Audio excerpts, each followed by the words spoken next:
Hi Charlie, welcome to the 93rd day of my LinkedIn video polling experiment where I break down and analyze the LinkedIn poll I posted last week and the close this morning. Now last week's question was based on the reality that tax day, which is April 15th, the day that all taxes for the previous year are due, occurred last week. So a few days before tax day, I decided to ask the poll question, have you ever been audited? There were only two answer choices, either yes, you have been audited, or no, you have not been audited. Now, much to my delight, 75 voters chose to vote on this poll, which is somewhat below my average of 80 to 85 votes per poll.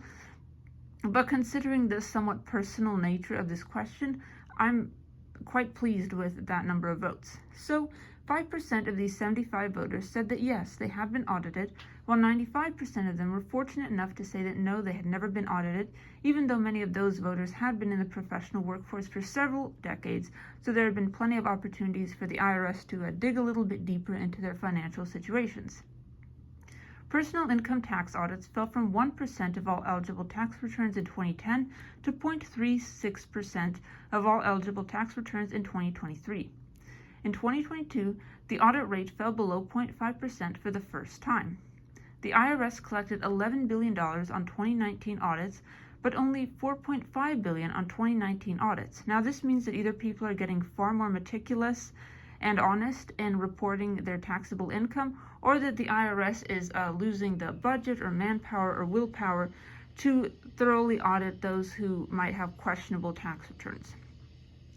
From 2010 to 2019, the IRS cut 20% of its 95,000 person workforce, which might have contributed to the decreased number of audits. A single high income tax audit can recoup $100,000 or more from a flawed tax return. So obviously there is a return on investment for an auditor who does choose to dig a little bit deeper into those high income tax audits, perhaps uncovering some revenue that was misreported or underreported.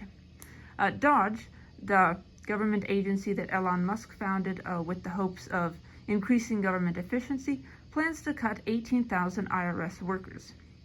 This is projected to cost the government $6.8 billion in lost tax revenue in 2026, because without these auditors to investigate discrepancies and errors in tax returns, especially high income tax returns, some of that revenue will be left, quote unquote, on the table, and the U.S. government will not be able to access it unless there are auditors to discover the existence of this legitimately taxable revenue that was misreported or underreported. So anyway, Charlie, thank you for listening to my little spiel about being audited. And of course, it's never a pleasant experience for anyone involved, but it's also a highly unlikely experience that has actually grown significantly less likely in the past few years due to these IRS budget cuts, which apparently will probably continue well into the future. So anyway, Charlie, thank you for listening to my little spiel. And before I go, I would like to share this poll as it appears on LinkedIn, just to prove that I'm not making it up. Here is the poll as it appears on LinkedIn. As you can see, it got 75 votes, and the overwhelming majority of my voters, 95%, said that they had never been audited, which is a good thing, which I'm assuming that means that they have all filed their tax returns properly for all the years that they have been gainfully employed.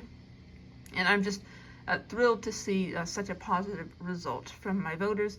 And also, this is one of those few polls where there's a massive discrepancy between the answer choices. It's rare that I get a poll that has 95% of my voters choosing one particular answer. Usually the majorities, when they do exist in these polls, are in the 50s or 60s. So this is quite a pleasant surprise and a bit of a deviation from the norm, but a good deviation.